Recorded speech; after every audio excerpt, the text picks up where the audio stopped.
అదే వచ్చిందండి.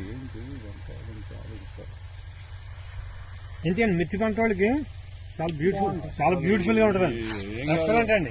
ఎందుకంటే వాళ్ళకి ఒక చోట బురద ఎక్కువ తక్కువ అట్లా ఉండదు, మీకు అంతా ఏక సమానంగా తడుస్తుంది. మీకు గుంపు మెట్ట అని ఏముండదండి, గుంటతో పనే ఉంది. అదేండి అదే కాదు, అది కూడా క్లారిటీ వస్తుంది సార్. అదేండి. దీనివల్ల వెయ్యికి నీళ్లు పెట్టిన దానికి ఎంత డిఫరెన్స్ ఉందో సేమ్ ఇది కవర్ చేస్తుంది. మీకు స్ప్రేయింగ్ కూడా ఇందులో మీరు మిక్స్ చేసేసుకోవచ్చు. అవునవును, స్ప్రేయింగ్ కూడా సపరేట్ చేయకలేదు, ఇదే వాటర్ మిక్సింగ్. ఫర్టిగేషన్ ఇవ్వచ్చు కానీ స్ప్రేయింగ్ ఉండదు. అంటే చాలా స్లో, అంటే అది వాష్ అవుట్ అయింది కదా డ్రాప్. దీనిలో ఇంకొక చిన్న మోడిఫికేషన్ చేస్తారు కదా, ఆ వీల్స్ ని 4 వీల్స్ పెడతారా, డ్రైన్ వేసి చెయ్యొచ్చు కదా.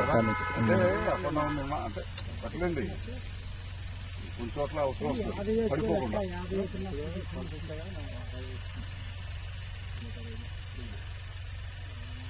స్పీడ్ పెంచినట్టున్నారండి, కొంచెం గబర్ వెళ్తున్నట్టుంది.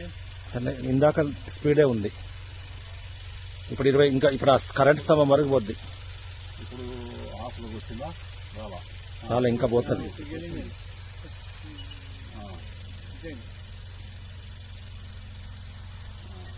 నారు కూడా బాగుంటుందండి, నారు కూడా బాగుంటుంది.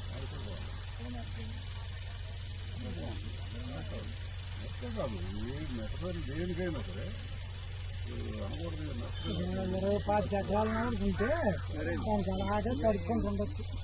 పోలేదు రాత్రి రైతులు ఉప్పుతో వచ్చేవాళ్ళే. మన ముగ్గురు బైకులు అయితే ఇలా సంగతి ఇలా అంటే బంగారం మనం చూసుకున్నాం, వాళ్ళ ఉండదు ముందు ఎక్కడ పోతారు. ఇది ఓవర్ వెళ్తుందిగా, వెళ్తుంది హాఫ్ హాఫ్ కంటే ఇది కూడా ఇటు కూడా వెళ్తుంది ఎక్కువ, 180 కంటే ఎక్కువ ఉంది. 60 మీటర్లు వస్తుంది సార్.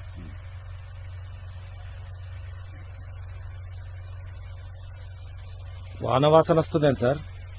వాన వాసనే మరి, వానే మీరు వాన గురిపిస్తూ వాన వాసన వస్తుంది అంటే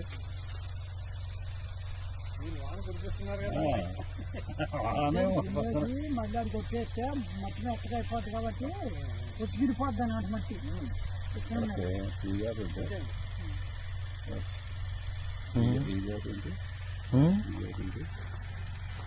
ఇప్పుడు మనం